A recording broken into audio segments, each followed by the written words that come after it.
కొమరం భీం జిల్లా సిర్పూర్ నియోజకవర్గంలో 76 గణతంత్ర వేడుకలు ఘనంగా జరిగాయి. నియోజకవర్గంలోని పలు ప్రభుత్వ కార్యాలయాల్లో గణతంత్ర వేడుకలు ఘనంగా జరుపుకున్నారు. కాగజ్ నగర్ లోని సబ్ కలెక్టర్ కార్యాలయంలో 76 గణతంత్ర దినోత్సవ కార్యక్రమంలో భాగంగా సబ్ కలెక్టర్ శ్రద్ధ శుక్ల జాతీయ జెండాను ఎగరవేశారు. ఈ కార్యక్రమంలో ఎంఆర్ఓ ఎంపీడీఓతో పాటు పలువురు ప్రభుత్వ అధికారులు పాల్గొన్నారు.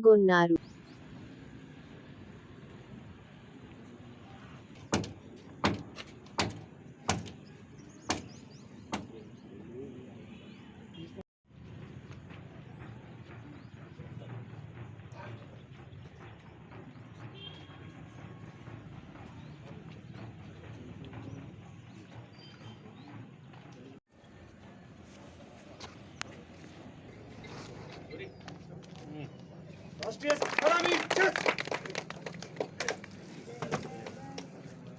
जन गण मन अधिनायक जय हे भारत भाग्य विधाता पंजाब सिंधु गुजरात मराठा